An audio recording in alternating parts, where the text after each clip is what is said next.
उदाहरणमा जानु अघि PPC भनेको के हो भन्ने कुरा स्पष्ट रूपमा बुझ्न धेरै आवश्यक छ। PPC को अर्थ हुन्छ पे पर क्लिक। यो अमेजनमा प्रयोग हुने एडभर्टाइजिङ मोडेल हो।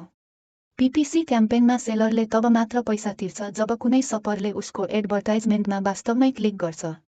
यदि बायरले एडभर्टाइजमेन्ट मात्र देख्छ तर क्लिक गर्दैन भने सेलरले केही पनि तिर्नु पर्दैन। यसको अर्थ प्रत्येक क्लिकको लागत हुन्छ, त्यसैले एडभर्टाइजिङ क्याम्पेनलाई सावधानीपूर्वक व्यवस्थापन गर्नु धेरै महत्त्वपूर्ण हुन्छ।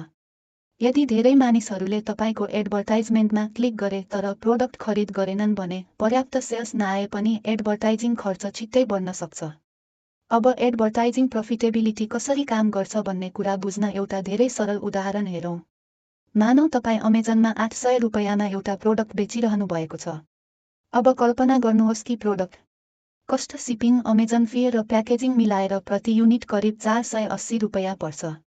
यसको अर्थ एडभर्टाइजिङ अघि तपाईको ग्रस प्रफिट प्रति युनिट हुनेछ 800 रुपैयाँ सेलिङ प्राइस माइनस 480 रुपैयाँ, कुल लागत तपाईको बाँकी मार्जिन प्रति युनिट 320 रुपैयाँ हुन्छ।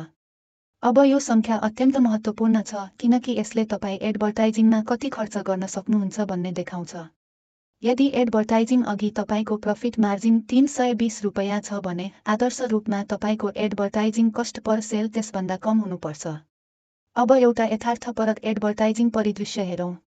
मानौँ तपाईको औसत कस्ट पर क्लिक 20 रुपैयाँ छ।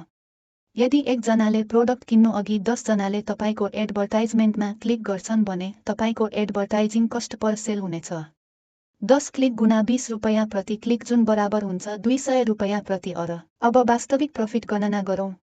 सेलिङ प्राइस 800 रुपैयाँ, कुल प्रोडक्ट र अपरेसनल कस्ट 480 रुपैयाँ, एडभर्टाइजिङ कस्ट प्रति अर्डर 200 रुपैयाँ।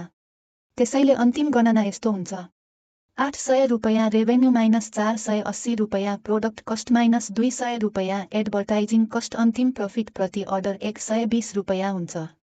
यो गणना बुझ्नु अमेजन सेलरका लागि अत्यन्त उपयोगी हुन्छ किनकि यसले तपाईको एडभर्टाइजिङ क्याम्पेन नाफामूलक छ कि छैन भनेर छिट्टै मूल्याङ्कन गर्न मद्दत गर्छ। सेल्सको सङ्ख्या मात्र हेर्नुको सट्टा अनुभवी सेलरहरूले प्रत्येक सेल ल्याउन कति खर्च भइरहेको छ भन्ने कुरामा ध्यान दिन्छन्। जब तपाईलाई आफ्नो प्रोडक्ट मार्जिन र एडभर्टाइजिङ कस्ट पर अर्डर थाहा हुन्छ तब तपाईँ छिट्टै निर्धारण गर्न सक्नुहुन्छ कि क्याम्पेन दीर्घकालीन रूपमा टिकाउ छ कि छैन। यदि एडभर्टाइजिङ खर्च तपाईको उपलब्ध प्रफिट मार्जिन नजिक पुग्न थाल्छ वा त्यसभन्दा बढी हुन्छ भने त्यो क्याम्पेनलाई अप्टिमाइज गर्नुपर्ने स्पष्ट सङ्केत हो। यस ज्ञानले सेलरहरूलाई बिड समायोजन गर्दा, प्रोडक्ट लिस्टिङ सुधार गर्दा, राम्रो किवर्ड चयन गर्दा र एडभर्टाइजिङ बजेट व्यवस्थापन गर्दा राम्रो निर्णय लिन मद्दत गर्छ।